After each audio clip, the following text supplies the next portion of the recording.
Welcome कहते हैं। जी अस्सलाम वालेकुम। अस्सलाम वालेकुम काजी साहब।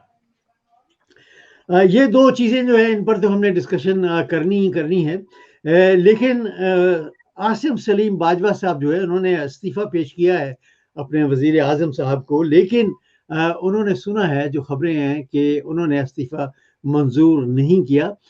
इसका उनकी सियासत पर क्या असर पड़ेगा, इस पर भी हम बात आज करेंगे।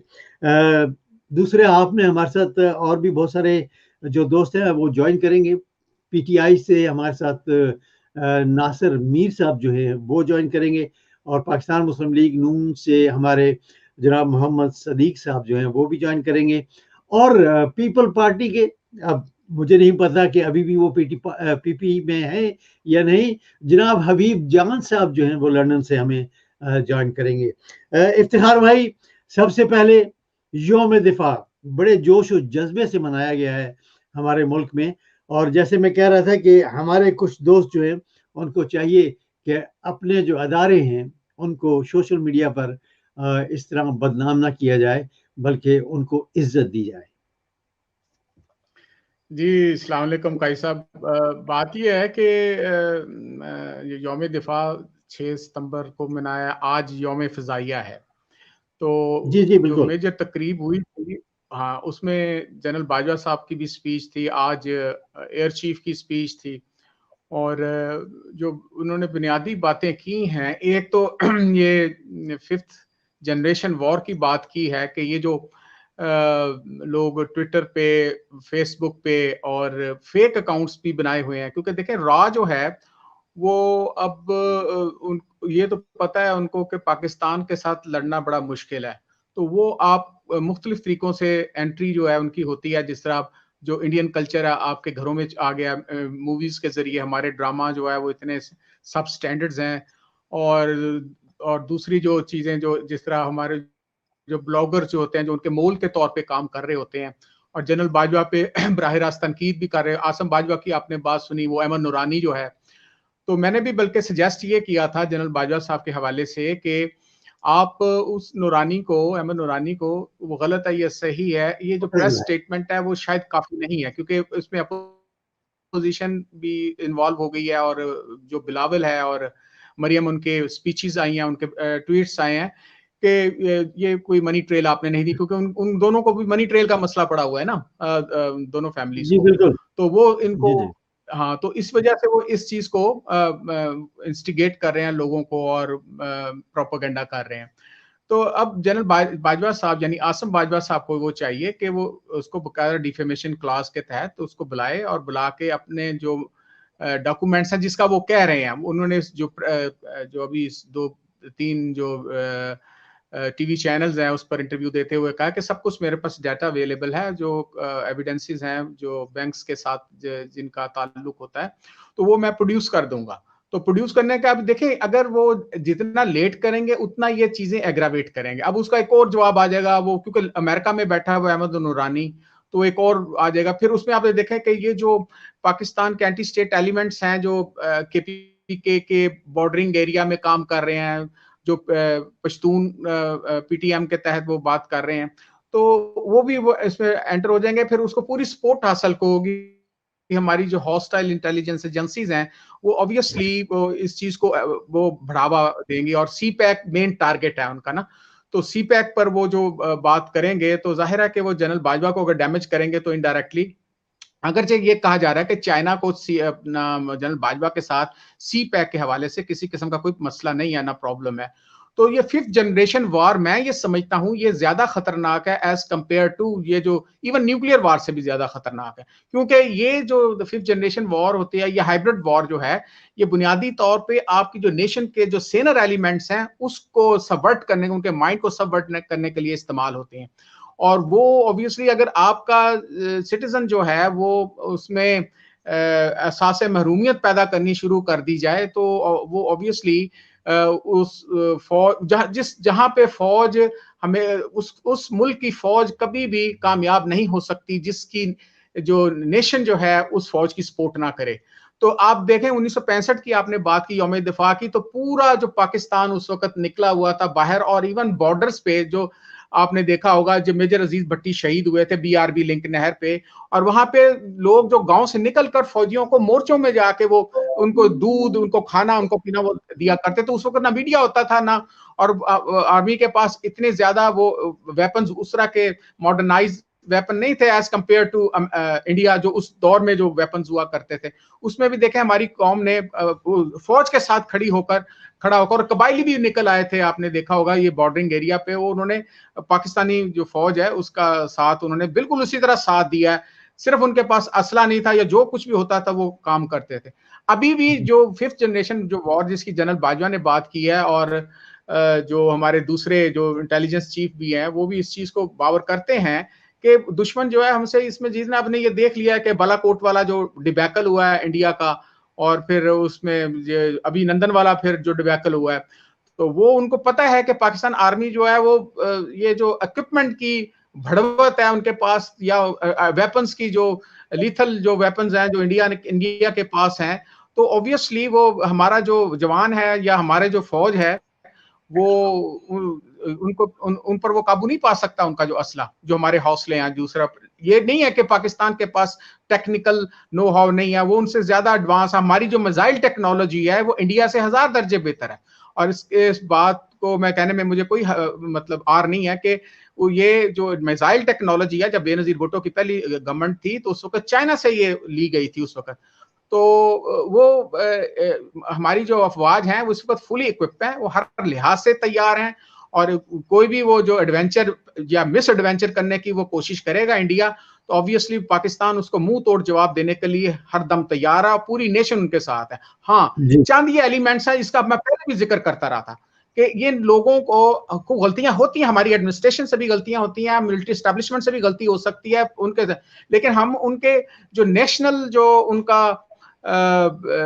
उनका जो नेशन के साथ जो उनकी अटैचमेंट है उस पर हमें कोई शक नहीं होना चाहिए, क्योंकि वो हमारा एक इंस्टीट्यूशन है। फौज जिस मुल्क में आप देखें कि फौज नहीं है, वो या वो जो जिस मुल्क में फौज को तबाह कर दिया गया, आप इराक को देख लें, अफगानिस्तान को देख लें, जहां पे फौज नहीं है, तो वो उन कंट्रीज के अंदर खाना जंगी हो जाती है। अभी मुझे इत्तला मिली है कि यमन ने अटैक किया, काउंटर अटैक किया है सऊदी अरेबिया के ऊपर, तो सऊदी अरेबिया पे अटैक किया, जो उसका बाहा के शायद कोई एयरपोर्ट है उसके इंस्टॉलेशन पर किया, तो क्योंकि उससे पहले ही उनकी वो जंग लग रही थी। तो फिर उन्होंने जो हमारी जो महारत है हमारी आर्मी की, तो पहले तो आपको पता है एक ब्रिगेड या प्लस इससे वो हमारी हिफाजत कर रहा है जो मुकद्दस मकामात हैं, और फौज जो है वो पूरी तरह तावन कर रही है। तो लिहाजा हमारी फौज की महारत पे, उसकी ट्रेनिंग पे और उसके हौसले पर किसी को शक नहीं होना चाहिए। जी काई साहब। अच्छा इफ्तिखार भाई, कश्मीर के हवाले से तो हम हमेशा 2019 अगस्त से लेकर अभी तक बात करते आए हैं हर प्रोग्राम में। यहाँ पर एक वाकया पेश आया ब्रैडफोर्ड में, वहाँ पर दो ग्रुप्स जो हैं वो आमने सामने आज आए हैं, और एक ग्रुप जो है वो पाकिस्तान के हक में नारे लगा रहा था, और दूसरा ग्रुप जो है वो कह रहा था कि जी हमें आज़ादी पाकिस्तान से भी चाहिए और इंडिया से भी चाहिए। ये बड़े अफसोस की बात है, क्योंकि अगर ये आपस में ऐसे लड़ते रहेंगे तो फिर कश्मीर का क्या बनेगा? देखें, जो ये बात हो रही है, ये ग्रुप पहले भी एग्जिस्ट करते थे कि जो पाकिस्तान से आजादी मांगने के दावे कर रहा था, दूसरा वो उनकी लेकिन आवाज में बहुत कमजोर आवाज है। अब जाहिर है कि जब इंडियन हॉस्टाइल इंटेलिजेंस एजेंसी जो उनकी है, या वहां पे जो दूसरे, जो मैं तो MI5 MS6 को भी कहता हूँ, CIA भी कहता हूँ, उनको ये पता है कि जब ये अभिनंदन का केस वो हार गए थे इंटरनेशनल कोर्ट ऑफ जस्टिस में, तो उनके पास अब इमरान का वो आ रहा है, फिर स्पीच आ रही है सितंबर के अंदर यूनाइटेड नेशंस में। पिछली भी यूनाइटेड नेशंस में जो उसने स्पीच की थी वो यही स्पीच थी कि इन मूडी का जो हॉस्टाइल जो उसका एटीट्यूड है, रवैया है, वो उसको खत्म किया जाए और एटलीस्ट जो कर्फ्यू उठाया जाए। ये जो ग्रुप्स हैं इनको बकायदा, जो दूसरे ग्रुप को बकायदा फंडिंग होती है। अब वो कोशिश की, आपने देखा ये निस्बतन छोटा ग्रुप है एज कंपेयर टू जो पाकिस्तान के साथ एफिलिएशन के हवाले से बात की जाती है वो उस ग्रुप से। तो ये तो वैसे एग्जिस्ट कर रहा है, लेकिन हमने ये देखना है कि वो वहां की जो सबसे बड़ी जो बात है, वहां का जो लोकल कश्मीरी है वो क्या चाहता है। आपने कभी देखा है कि आसिया इंद्राबी या दूसरे जो लोग वहां के मुजाहिदीन, लोकल मुजाहिदीन जो इंडियन आर्मी के साथ निहत्ते लड़ रहे हैं, उन्होंने कभी नारा आपने सुना हो या देखा हो, या इंडिया ने दिखाया हो कि वो इंडिपेंडेंट कश्मीर के हवाले से बात कर रहे हैं? ठीक है ना, वो हमेशा पाकिस्तानी परचम आपको नजर आएंगे, उनकी बॉडीज के ऊपर पाकिस्तानी परचम नजर आते हैं। आपने याद होगा कि हमारे जो वेटरन जो अली गिलानी साहब हैं, उनको हाईएस्ट सिविल अवार्ड देने का भी ऐलान हुआ है। तो मतलब कोई ऐसा नहीं, यासीन साहब को यासीन मलिक साहब, उनकी तो बीवी इधर है मिशाल, तो वो उनकी बल्कि बेटी यहाँ पे, यानी वो सारे जो है पाकिस्तान के साथ उनका जो अटूट किस्म का एफिलिएशन जो है। और अगर ये बात होती कि वो इंडिपेंडेंट कश्मीर के हवाले से, तो फिर ये इतना कत्लो गारत नहीं हो रहा होना था, ठीक है ना। ये 89 से इंडिजिनस मूवमेंट वहां से चली हुई है कश्मीर के हवाले से।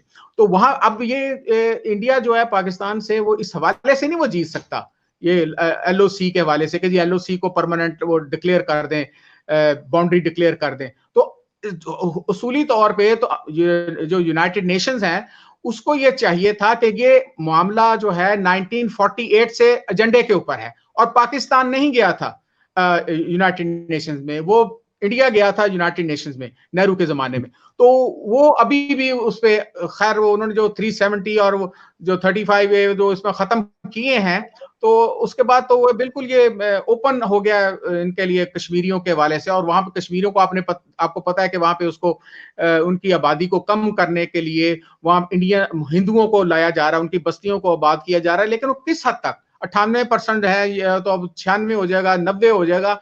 लेकिन ये जो हिंदुस्तान जो है वो इस किस्म की जो हरकत कर रहा है, उससे कश्मीरियों के एतमाद और उसकी जो स्ट्रगल के हुर्रियत की जो उनके या स्ट्रगल की वो जो कुव्वत है या उनका जो हौसला है, उसको वो खत्म नहीं कर सकता। और ये जो है ऑब्वियसली जो ये छोटे ग्रुप्स हैं अब और भी ये करेंगे। आप देखें ये जो शाहीन जो कत्ल हुई, शाहीना शाहीन जो है, जो वहां पे एक आर्टिस्ट भी थी और जर्नलिस्ट भी थी, उसको तुर्बत में मर्डर कर दिया गया।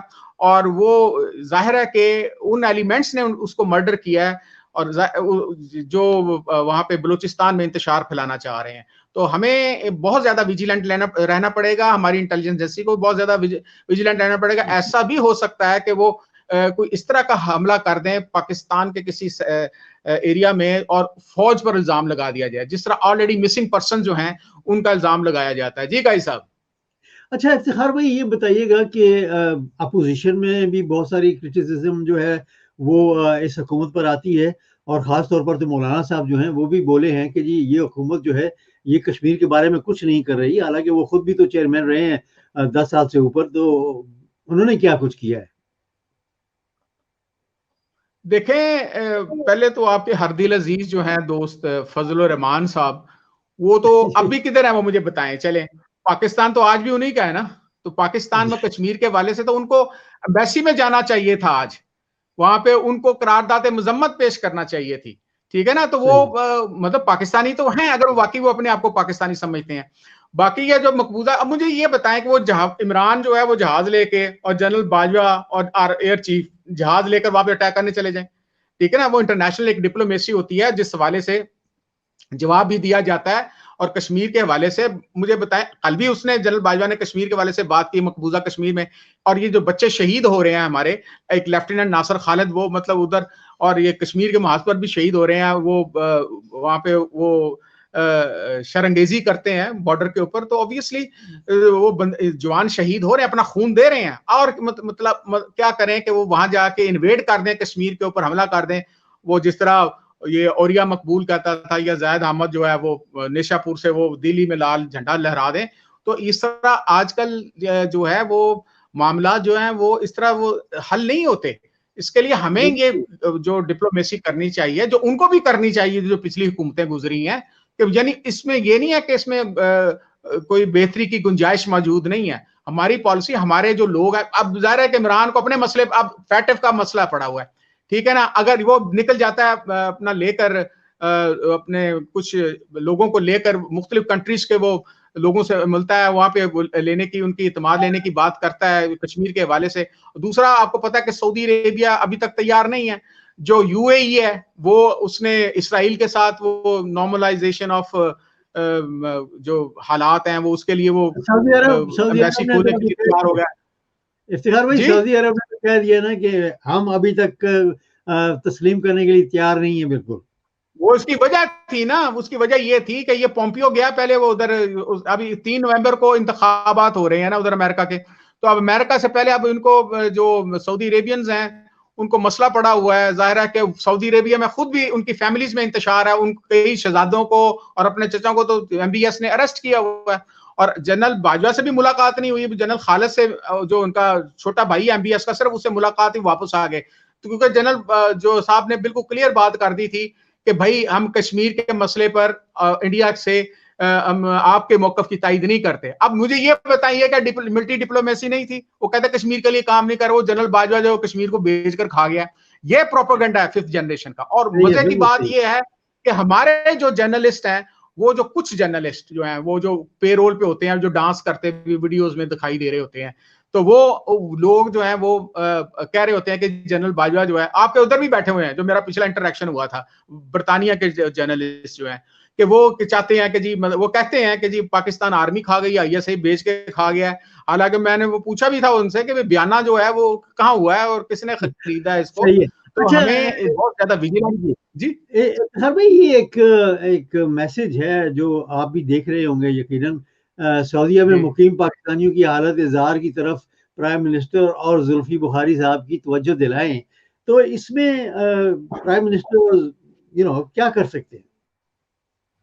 देखें, क्यों नहीं कर सकते। मैं ये इस पे मैंने कुछ कमेंट भी किया था, मुझे कुछ इंफॉर्मेशन भी आई है कि वहां पे जो हमारी पाकिस्तान की जो एम्बेसी है, मैंने बल्कि इनको शेयर भी किया था कि भाई आप ये एम्बेसी, एजाज साहब है जो वहां पे राजा साहब जो हैं, ये वहां के पाकिस्तान के एम्बेसडर हैं, उनके साथ ये मामलात होने चाहिए, लेकिन ये नॉलेज फॉरेन मिनिस्टर के पास भी होनी चाहिए।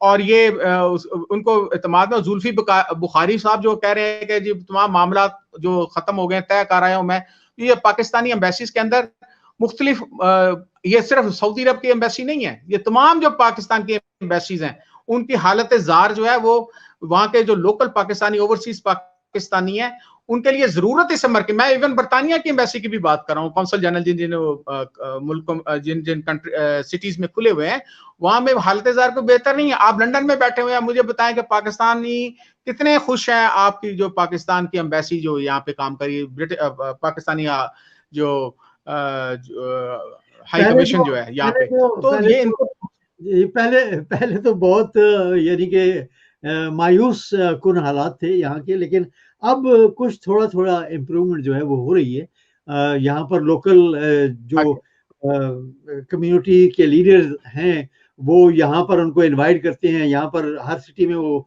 आते भी हैं, ये एक बड़ी खुशाइन बात है। बहरहाल इस चीज को इम्प्रूवमेंट करना चाहिए। जी जी, मैंने ये कहा इन साहब को भी कि आप जुल्फी बुखारी जो है, बल्कि जुल्फी बुखारी को भी हमने कहा, इसी में टैग किया है कि आप एटलीस्ट इनको बिठाएं और जो मामलात हैं वो तय करें। उन बड़ी अच्छी सजेशंस दिए हैं एक साहब ने कि आप पाकिस्तानी कम्युनिटी को किस तरह फैसिलिटेट करना चाहिए।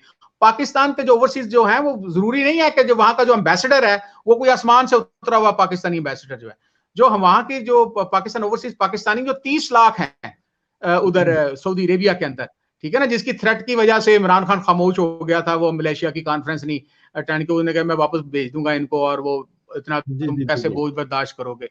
तो ये अब हमारे जो पाकिस्तानी वहां पे बात कर रहे होते हैं, वो एक बादशाह, वो भी बादशाह बने होते हैं।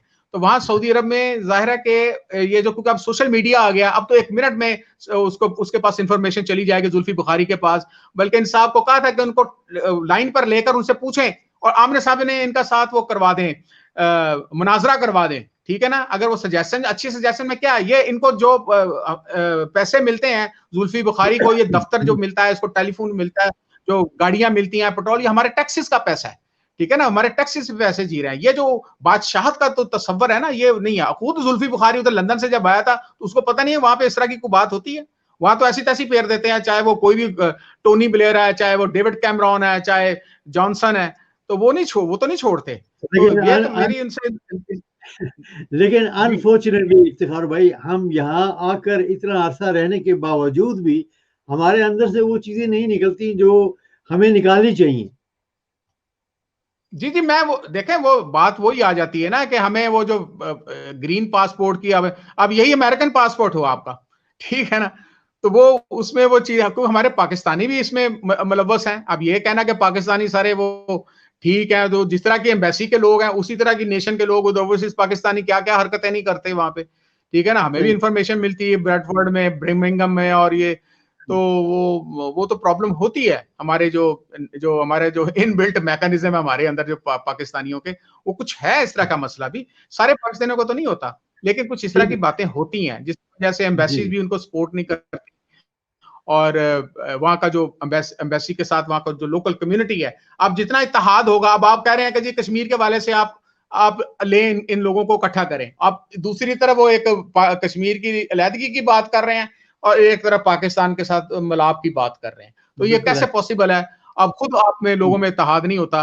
और यही चीज जो होती है आपकी, जो फॉरेन कंट्री के अंदर जो हॉस्टाइल एजेंसीज होती हैं, उसको कैश करती हैं और उसको उस चीज को एग्रावेट करती हैं, उसको प्रॉब्लम क्रिएट करती हैं आप लोगों के लिए। जी अच्छा इफ्तिखार भाई, ये बताइएगा कि एक बहुत बड़ा पैकेज जो है वो इमरान खान साहब ने कराची के हवाले से दिया है, तो आप क्या समझते हैं कि इमरान खान साहब अपनी ये सियासत, अपना ये टेन्योर जो है उसको बचाने के लिए इतना बड़ा कदम लिया है, या वाकई वो सिंसियर है? क्योंकि अगर कराची में वो पैसे देंगे तो साफ ज़ाहिर है उसको हैंडल तो पाकिस्तान पीपल पार्टी करेगी सिंध में, और शायद जो वफाक है उसके कुछ नुमाइंदे जो हैं वो ओवरसी करें इस चीज़ को। लेकिन आप क्या समझते हैं कि ये अपनी सियासत बचाने के लिए हुआ है, या वाकई ये एक सही कदम है? नहीं, मैं उसी दूसरे एंगल से देख रहा हूं। आपको पता है कि पहले आर्मी चीफ गए हैं इमरान खान के विजिट से एक दिन पहले, वहां पे जी, जी। मुख्तलिफ लोगों से मुलाकात की है। तो मेरा ख्याल है अभी इस हवाले से पैसों की कोई बात नहीं होगी, ठीक है ना। यानी वो किस तरह लगेगा, कहां कैसे लगेगा, और उसका जो चेक एंड बैलेंस ये कैसे होगा। बल्कि जब ये फैटफ के ऊपर वो इजलास हो जाएगा ना, और अल्लाह करे पाकिस्तान उस पर अपना ये बिल पास हो जाए, ये लॉ पास हो जाए, तो उसके बाद मेरा ख्याल ये बात होगी। कुछ लोगों ने कहा है कि इससे 660 या फलां जो देगा वफाक देगा, अभी इसमें क्लैरिटी नहीं है, लेकिन एक मैकेनिज्म बनेगा। ये इस तरह नहीं फ्री वाल नहीं होगा कि ये भाईजान ये 1100 अरब है, ये अपनी जेब में डालें, खुद जहां पे खर्चा करना करें। नो, इसमें मेरा ख्याल है आर्मी ग्रंटर होगी, जो जिस तरह के उनकी आर्मी के वहां पे लोगों से भी मुलाकात हुई है, बात हुई है, और आर्मी ऑलरेडी एक्सेस वहां पे सपोर्ट कर रही है, हेल्प कर रही है पानी निकालने के सिलसिले में, नाले साफ करने में। मेरा ये ख्याल ये है कि ये जो इंफ्रास्ट्रक्चर जो होगा, डेवलपमेंट होगी, ये जो रोड्स बननी है, तो पहले तो ये कहा जाता था कि जितना वो जलजला है, जितना वो हो, तो उतनी ज्यादा मौजें लगती हैं पॉलिटिशियंस की, कि वो दोबारा आपको पैसे मिलेगा, फिर दोबारा उसमें से नया सिलसिला शुरू हो जाएगा लेकिन खंबे का। तो पिस्ता, शायद अब थोड़ा सा मुश्किल हो जाएगा। जी, जी। जी पिस्ता पिस्ता जी हमेशा जो है वो गरीब आदमी है। जी काजी साहब, यही तो कह रहे हैं कि वो 160 बिलियन का वो पहले भी पैकेज दिया था, यूफून पैकेज, फिर वो जोंग पैकेज, फिर वो फलां पैकेज। तो वो पहले भी तो पैकेज दिया था ना। वो कहते पहले उसका तो हिसाब लो, तो फिर आपने जी, अगले पैकेज का अनाउंस करना। क्योंकि अगर वो पिछला हिसाब वो क्लियर करेंगे तो फिर अगला हिसाब के लिए वो बात होगा ना। वो जिस तरह आप उधार लेते हैं दूध वाला सा, या किसी बंदे से उधार लेते हैं, तो पहले पहले पिछला हिसाब क्लियर करो भाईजान, उसके बाद अगला उधार लो। तो अब बिल्कुल। 1100 अरब की बात हो रही है, उसमें सिंध जो है वो भी मेरा ख्याल उसका भी एक सर्टन पोर्शन जो है वो भी पार्टिसिपेट कर रहा है इसके अंदर। लेकिन एक मैकेनिज्म जरूर बनेगा, एक चेक ऑन बैलेंस की बात जरूर होगी, क्योंकि इस तरह ये छोड़ा नहीं जा सकता। 1100 अरब रुपया एक अच्छी खासी अमाउंट होती है, और वो पता नहीं कहां से निकाल के देनी है, पता नहीं हम पर दोबारा टैक्स कोई लग जाने हैं या क्या होना है। और जहां तक आप कह रहे हैं ना हुकूमत बचाने की बात है, वो हमने जो इमरान को जो स्टडी किया है ना, उसकी पर्सनैलिटी को, यानी हट के अदर देन प्लेयर, तो वो उसको कोई इस तरह की परवाह नहीं है कि जी वो मुझे निकाल देंगे। जो निकला हुआ इमरान खान है ना, वो ज्यादा खतरनाक होगा, क्योंकि स्ट्रीट फाइटर वो इनसे बेहतर है, और क्राउड पुलर वो इससे ज्यादा बेहतर है। तो यहाँ पे सही है। आप मुझे बताएं कि वो मियाँ साहब वैसे नाहल हैं और वो शहबाज शरीफ साहब हैं, उन दोनों के दरमियान पानीपत की लड़ाई हो रही ना अभी लाहौर के अंदर, ये मरियम जो है नवाज और दूसरे हमजा शहबाज के तख्ते लाहौर का कौन वाली वारस होगा। तो वो इटसेल्फ जो उनके दरमियान जो फूट है,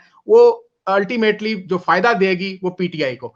मैं ये कहता हूं कि इमरान खान की गवर्नेंस के प्रॉब्लम्स हैं, तो वो उसकी वीक गवर्नेंस की वजह से इश्यूज डेवलप हो रहे हैं। वो पैसा नहीं रिकवर कर सका जो उसको रिकवर करना चाहिए था, जिनके जो पेटों के से निकालना था। लेकिन जो अपोजिशन है वो उसकी हालत उससे ज्यादा मिजरेबल है, जिसकी वजह से इमरान को सपोर्ट मिल रही होती है। ठीक है ना? तो अपोजिशन वो एपीसी की बात कर रहे हैं, अभी 20 तारीख आ जाएगी ना आपके सामने कि अपोजिशन क्या करती है। वो मौलाना फजल रहमान वो सख्त गुस्से में बैठे हैं और कहता है जब मैं आता हूं ये सारे मुझे बेवकूफ बना के चले जाते हैं, हालांकि उनको पता है वो क्या है। जी इफ्तिखार भाई, ये जो आसिम सलीम बाजवा साहब का जो इस्तीफा था, वो खबरें जो आई हैं कि इमरान खान ने मंजूर नहीं किया, आपके ख्याल में उनको मंजूर कर लेना चाहिए था?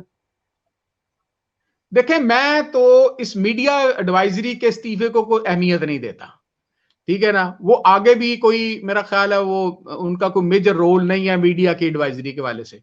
जो वो बात करते हैं वो शिबली साहब करते हैं, शिबली फराज साहब करते हैं। आज भी शिबली फराज साहब प्रेस कॉन्फ्रेंस, आप मुझे बताएं कि जनरल आसिम बाजवा ने मीडिया एडवाइजर की हैसियत से कौन सी बड़ी प्रेस कॉन्फ्रेंस आपके सामने की है? सिर्फ उन्होंने जो भी बात करते हैं वो सी पैक के हवाले से बात करते हैं, जबकि पॉलिटिकल या दूसरे इश्यूज जो हैं वो शिबली साहब करते हैं।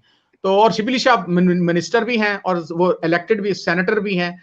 तो इनके जो हैसियत, जो जाहिर है कि सेनेटर या एमएनए की जो हैसियत होगी इलेक्टेड होती है, तो इनका वो जो एडवाइजरी का रोल है, एडवाइजर जो है मिनिस्टर से छोटा होता है बाय ऑल मींस। लेकिन वो एक बहुत बड़ा जो प्रोजेक्ट है वो सी पैक है। तो मैं ये कह रहा हूं कि उन जो सी पैक जो है वो ज्यादा इंपॉर्टेंट है और कहते मैं रखूंगा। तो उनको चाहिए, हमने पहले भी उनको मैसेज दिया है, ट्विटर के जरिए भी दिया है कि आप उस अहमद नूरानी साहब को पकड़ के लाएं, ठीक है ना। वो जो क्लेम करता है कि ये जनाब ये मेरे पास डॉक्यूमेंट्स हैं, उस डॉक्यूमेंट्स को अदालत के अंदर चैलेंज किया जाए और खुद ये मनी ट्रेल दे दें जो वो कह रहे हैं, क्योंकि ये एग्रावेट करेगा भी, क्योंकि दुश्मन जो है वो सी पैक के खिलाफ है, ठीक है ना। वो छोटी सी बात को उसने राई का पहाड़ बनाना है। तो हमें चाहिए कि, बल्कि आसिम बाजवा को ये चाहिए कि वो इस चीज पर तवज्जो दें, क्योंकि वो पॉलिटिकल फिगर तो हैं, ठीक है। तो अब वो he is not a core commander. जब तक वो फौज में थे, यूनिफॉर्म में थे, कोई किसी बंदे ने उस पर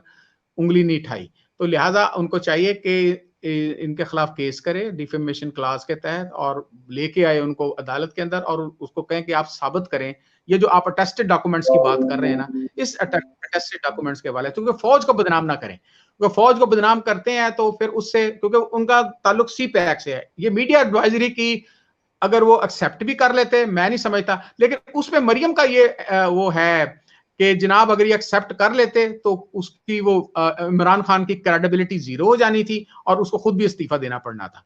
अब ये मुझे मन तक खैर मुझे नहीं समझ आई, ज़रा वो बड़े लोग हैं, इंटेलेक्चुअल हैं, तो वो अक्सर लोगों को बात समझ नहीं लगती कि अगर इनके दौर में जो एडवाइजर निकाले गए थे या रखे गए थे, ये हफीज शेख साहब वो भी पहले निकाले गए हैं, तो उससे क्या अगर हुकूमत फेल हो जाती है, जाहिर प्लेयर को कप्तान ने आगे पीछे चेंज करना है, अगर उसकी क्रेडिबिलिटी भी कुछ, ये अभी फरदौस आशिक अवान को भी निकाला है और दूसरे वो आप डॉक्टर साहब हैं, मिर्जा साहब,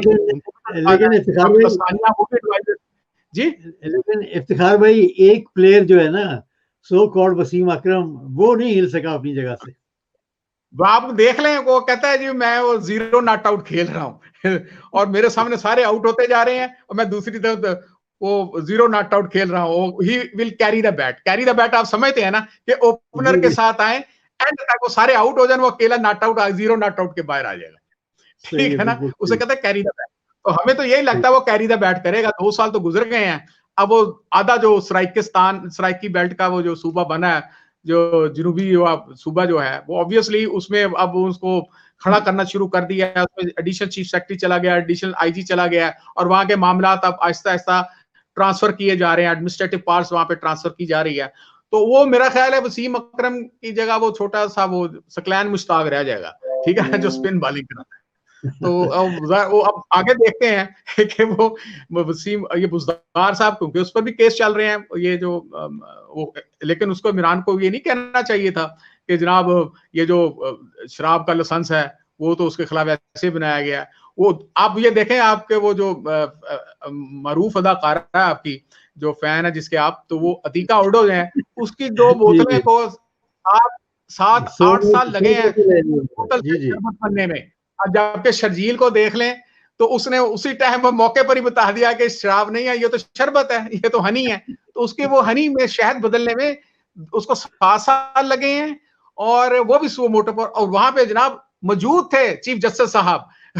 वो कहते हैं वो उसका एमआरआई होने लगा, तो वो ऐसे करके देखा, उन्होंने कहा जी मुझे वो हंस पड़े थे, वो जो वहां की वो थी स्पोक्स पर्सन थी, उसको देखे कि मैं आपकी इज्जत बचा रहा हूँ। मतलब वो उनके नजदीक ये था कि इसके अंदर शरीर शर्जील मेमन नहीं, वो घर सोया होगा। तो अब ये फर्क है हमारा उसमें। आपने आगे भी बात की थी ना कि वो बोतल शराब की सुओ मोटो के 8-10 साल लग जाते हैं, और इस तरह के जो मामलात हैं जो बिलियंस ऑफ डॉलर खा जाए मुल्क हमारे का, और आराम से वो फिर रहे हैं, वही वो जफियां डाल रहे हैं, और वो हुकूमत के खिलाफ, और अंदर से कदूरत ऐसी है कि वो अब अभी तक इकट्ठे नहीं हुए। अब वो नहीं चाहते कोई भी आपस में कि जी इनको क्रेडिट दिया जाए। वो नून लीग वाले पीपल्स पार्टी को क्रेडिट देने को तैयार नहीं है, और यही मामला अब इसमें हो रहा है जो आपने केस मुझे बताया कि 1100 अरब हुआ है। अब वो चाहते हैं, आज बिलावल निकला हुआ था बाहर, अब पहले आपको नजर नहीं आया, आज बिलावल जनाब वो निकला हुआ था कि जी वो मैं जनाब मजबूर कर दिया इमरान खान को कि वो पैसे दे कराची को, ठीक है ना। तो ये तो वही बात हुई कि तो पहले तो कहते हैं ना जूतियां जिसको पड़े फिर ना ही समझे हम, तो वो अब जो ना के अब जो हो गया मसला हल, तो वो फिर वो क्रेडिट लेने की कोशिश कर रहा है। तो कुछ लोग ऐसे हैं फेडरल गवर्नमेंट में। जी इफ्तिखार भाई, ये जो एक chairman people party Bilawal Bhutto साहब ने कहा है कि जी कराची से दहशत गर्दों का राज हमने खत्म कर दिया है, अब शहर तरक्की करेगा। तो पहले 10 साल और अब 12 साल हो चुके हैं इनको, तो कहां से तरक्की होगी? देखें, मुझे ये बताएं कि वो पहले कौन से दहशतगर्द खत्म किए हैं, वो उसकी कोई बॉडी तो बताएं ना। ये बेचारे फौजी जो हैं वो अपनी जानें दे रहे होते हैं। जो अभी वो जो हमला हुआ था स्टॉक एक्सचेंज पे, तो वो भी मतलब वो एक पुलिस के सिपाही जो हैं वो शहीद हुए हैं फलां के। तो दहशतगर्दी तो आपको कई ऐसे मामलात हैं जो हमारी इंटेलिजेंस एजेंसी जो आपको शेयर नहीं करती, ठीक है ना। वो कुछ ऐसे खुफिया मकामात में जो टेररिस्ट एक्टिविटी, जिनको अभी राक भी पकड़े गए हैं, कुछ वहां पे एजेंट्स पकड़े गए हैं जो स्लीपिंग एजेंट का काम कर रहे थे। फिर तो दहशतगर्दी कहाँ खत्म हो गई? मुझे ये तो बात वो आप उस हमारी आर्म्ड फोर्सेस और रेंजर्स को दें जो है। हाँ, इसमें कोई डाउट नहीं है कि वहां पे पुलिस के बहादुर अफसरान जो थे वो वहां पे उन्होंने अपनी जानें दी हैं, और जो दहशतगर्दी के हवाले से। लेकिन अब दहशतगर्दी क्यों फैलती है ना, अब ये देखें उस अनवर सियाल के घर पे हमला, वो छापा मारा नैब ने। अब वो जो हमने वो उसका घर देखा, महल देखा, तो हमारे वो तो तोते उड़ गए, बल्कि बड़ी मुश्किल से पकड़ के लाए तोते को कि भाई ये जो सोने के पानी पी रहा वो पता नहीं वो उनके जो घर देख के परेशान हो गया जी। चलें इफ्तिखार भाई, आपका बहुत बहुत शुक्रिया। इस वक्त हमें लंदन से अगर आप साथ देना चाहें प्रोग्राम में तो ज़रूर।